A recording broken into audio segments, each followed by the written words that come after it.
Hi friends, ಎಲ್ರಿಗೂ ನಮಸ್ಕಾರ. Civil police ಇಲಾಖೆಯಲ್ಲಿ ಕರ್ನಾಟಕದ RPC ಅಂದರೆ ಈ ಕಡೆ ಕಲ್ಯಾಣ ಕರ್ನಾಟಕ ಬಿಟ್ಟು ಈ ಕಡೆ ಬೆಂಗಳೂರು, ಮೈಸೂರು, ಕೋಲಾರ ಈ ಕಡೆ ಹುದ್ದೆಗಳು ಬಂದು 3,395 ಹುದ್ದೆಗಳನ್ನು ಕೇಳಿರ್ತಾರೆ.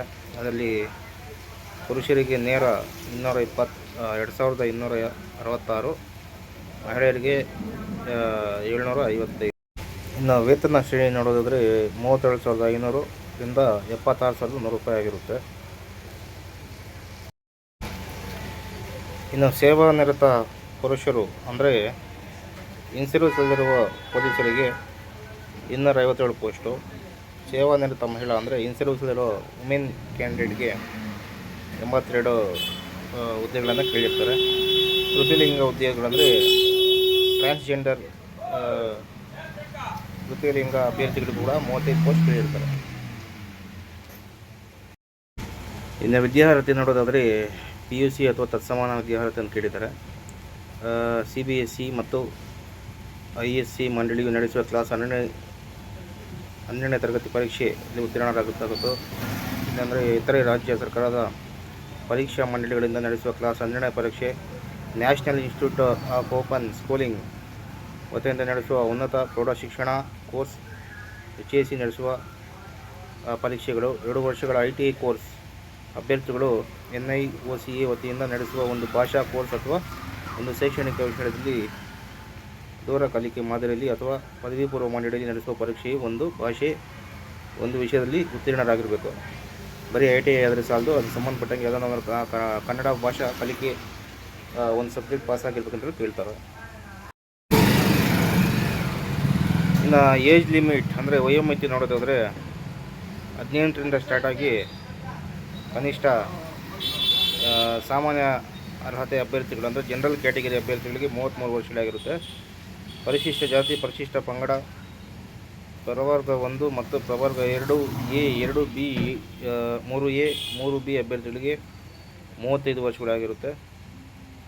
ಕರ್ನಾಟಕದ ಅರಣ್ಯ ಪ್ರದೇಶಗಳಲ್ಲಿ ವಾಸಿಸುತ್ತಿರುವ ಬುಡಕಟ್ಟು ಅಭ್ಯರ್ಥಿಗಳಿಗೆ 38 ವರ್ಷಗಳಾಗಿರುತ್ತೆ. ಮತ್ತು ಸೇವಾ ನಿರತ ಅಂದರೆ ಇನ್ ಸರ್ವಿಸ್ ಮಹಿಳಾ ಮತ್ತು ಪುರುಷರಿಗೆ ಗರಿಷ್ಠ ಸಾಮಾನ್ಯ ಅರ್ಹತೆ ಅಭ್ಯರ್ಥಿಗಳಿಗೆ 38 ವರ್ಷಗಳಾಗಿರುತ್ತೆ. ಪರಿಶಿಷ್ಟ ಜಾತಿ, ಪರಿಶಿಷ್ಟ ಪಂಗಡ, ಪ್ರವರ್ಗ 1 ಮತ್ತು OBC ಕ್ಯಾಟಗರಿ ಅಭ್ಯರ್ಥಿಗಳಿಗೆ ಸುಮಾರು 40 ವರ್ಷಗಳ ಗಂಟ ಏಜ್ ರಿಲ್ಯಾಕ್ಸೇಷನ್ ಇರುತ್ತೆ. ಅಂದರೆ 18ರಿಂದ ಸ್ಟಾರ್ಟ್ ಆಗಿ ಮೇಲ್ಕಂಡ ಏಜ್ಗೆ ಎಂಡ್ ಆಗುತ್ತೆ. ಇನ್ನು ಅಪ್ಲಿಕೇಶನ್ ಡೇಟ್ ಕಮೆನ್ಸ್ ನೋಡೋದಾದರೆ ಯಾವಾಗಿಂದ ಅಂಥೇಳಿ ಆನ್ಲೈನ್ ಮುಖಾಂತರ ಅರ್ಜಿ ಸಲ್ಲಿಸಲು ಪ್ರಾರಂಭಿಕ ದಿನಾಂಕ 8/6/2026 ಆಗಿರುತ್ತೆ. ಮತ್ತು ಆನ್ಲೈನ್ ಅರ್ಜಿ ಮುಖಾಂತರ ಸಲ್ಲಿಸಲು ಕೊನೆಯ ದಿನಾಂಕ 3/7/2026 ಅಂತ ಕೊಟ್ಟಿದ್ದಾರೆ. ಇನ್ನು ಶುಲ್ಕ ಅಂದರೆ ಒಂದಿನ ಎಕ್ಸ್ಟೆಂಡ್ ಮಾಡಿ ಶುಲ್ಕವಿನ ಪಾವತಿ ಮಾಡಲು ಕೊನೆಯ ದಿನಾಂಕ 4/7/2026 ಅಂತ ಕೊಟ್ಟಿದ್ದಾರೆ. ಇನ್ನು ಡೇಟ್ ಎಕ್ಸ್ಟೆಂಡ್ ಆಗ್ಬೋದು, ಅದು ಮುಂದೆ ನೋಡಬೇಕಾಗುತ್ತೆ. ಇನ್ನು ಶುಲ್ಕ ಅಪ್ಲಿಕೇಶನ್ ಫೀಸ್ ನೋಡೋದಾದರೆ OBC ಕ್ಯಾಶ್ ಅಂದರೆ ಪ್ರವರ್ಗ 2A, 2B, 3A, 3B ಅಭ್ಯರ್ಥಿಗಳಿಗೆ 750 ರೂಪಾಯಿ ಶುಲ್ಕ ಅಂದರೆ ಫೀಸ್ ನಿಗದಿಪಡಿಸಿದ್ದಾರೆ, ಅಷ್ಟು ಕಟ್ಟಲೇಬೇಕು. ಪರಿಶಿಷ್ಟ ಜಾತಿ ಮತ್ತು ಪರಿಶಿಷ್ಟ ಪಂಗಡ, ಪ್ರವರ್ಗ 1 ಹಾಗೂ ಮಾಜಿ ಸೈನಿಕರಿಗೆ ತೃತೀಯ ಲಿಂಗ ಅಭ್ಯರ್ಥಿಗಳಿಗೂ ಇವ್ರಿಗೂ ಸೇರಿಸಿ ₹500 ರೂಪಾಯಿ ಇರುತ್ತೆ. ಕಂಡೀಷನ್ ಪಾವತಿ ಶುಲ್ಕವನ್ನು ಹಿಂದಿರುಗಿಸಲಾಗುವುದು ಅಂತೇಳಿ ಒಂದು ಕಂಡೀಷನ್ ಕೊಟ್ಟಿದ್ದಾರೆ. ನೋಡಿ, ಫೀಸಸ್ಸು ಇಷ್ಟಿರುತ್ತೆ. ನೋಡಿ, ಗ್ರಾಮೀಣ ಅಭ್ಯರ್ಥಿ ಅಂದರೆ ಏನಪ್ಪ ಈ ಗ್ರಾಮೀಣ ಅಭ್ಯರ್ಥಿ ಅಂದರೆ ಹಳ್ಳಿಯಲ್ಲಿ ಅಂದರೆ ಗ್ರಾಮಗಳಲ್ಲಿ ಓದಿರ್ತಕ್ಕಂಥ 1ರಿಂದ 10ನೇ ತರಗತಿ ಗಂಟ ಕಂಪ್ಲೀಟ್ ಓದಿರ್ತಕ್ಕಂಥ ಹುಡುಗ ಅಥವಾ ಹುಡುಗಿ ಈ ಗ್ರಾಮೀಣ ಅಭ್ಯರ್ಥಿಗೆ ಎಲಿಜಿಬಲ್ ಆಗ್ತಾರೆ.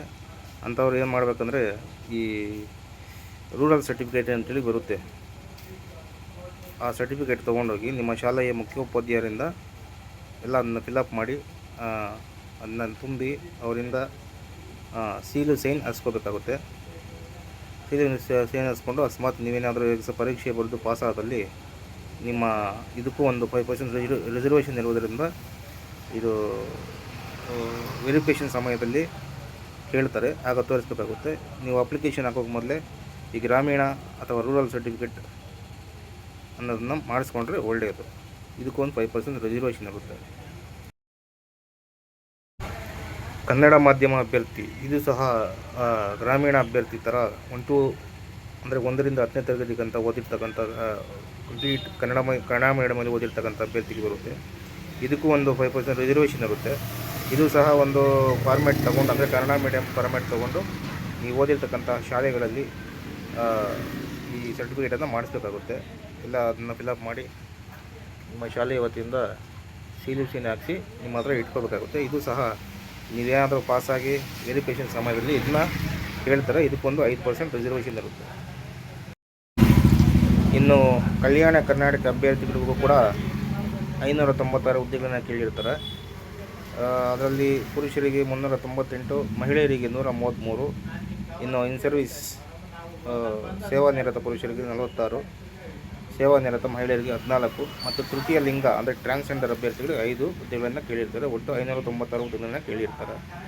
ಇವ್ರಿಗೂ ಸಹ ಸೇಮ್ ನಾನು ಈ ಹಿಂದೆ ಹೇಳಿದಂತೆ ಸೇಮ್ ರೂಲ್ಸ್ ಅನ್ವಯ ಆಗುತ್ತೆ, ಸೇಮ್ ರೆಸಲ್ಯೂಷನ್ಸ್ ಬರುತ್ತೆ.